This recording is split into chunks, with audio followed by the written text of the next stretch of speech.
Your Excellency, Foreign Minister of Austria, Michael Spindelegger, distinguished foreign ministers of Saudi Arabia and Spain, His Royal Highness Prince Saud Al Faisal, and His Excellency Jose Manuel Garcia Margallo, Your Eminence Cardinal Tauron, Your Eminences, distinguished religious leaders, Your Excellencies, ambassadors of diplomatic corps, ladies and gentlemen. I'm honored to be here. I thank His Majesty King Abdullah, custodian of the two holy mosques, as well as the governments of Spain and Austria for making this inauguration possible.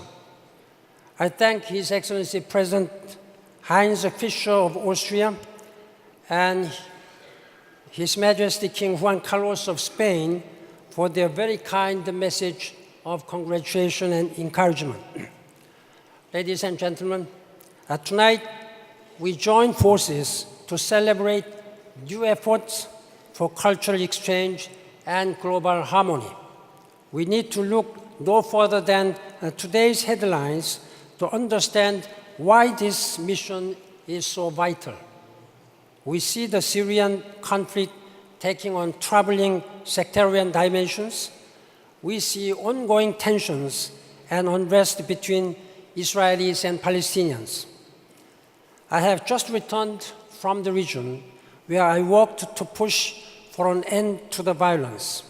I'm determined to ensure that the ceasefire is sustainable.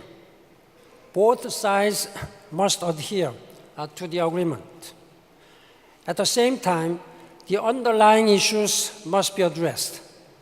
More than ever, we need the negotiated two-state solution, ending the occupation and the conflict.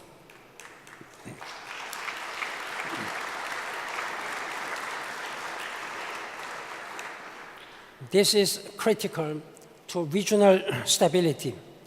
A just and comprehensive peace is our ultimate goal, and it is the only way to bring lasting security to all.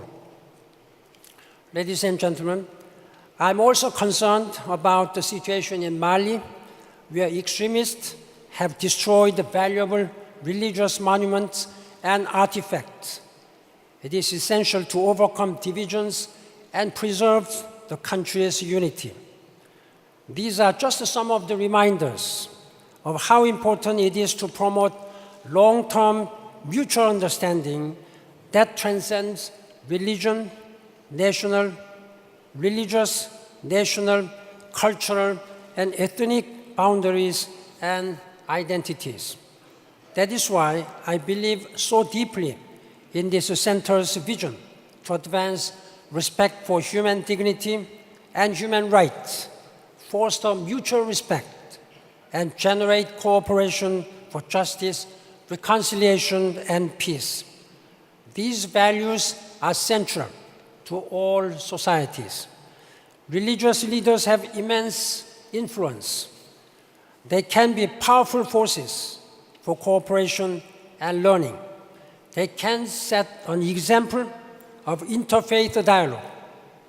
They can unite people based on tenets and precepts common to all creeds. But we must also recognize that throughout history and in the present today, too many religious leaders have stoked intolerance, supported by extremism and propagated hate.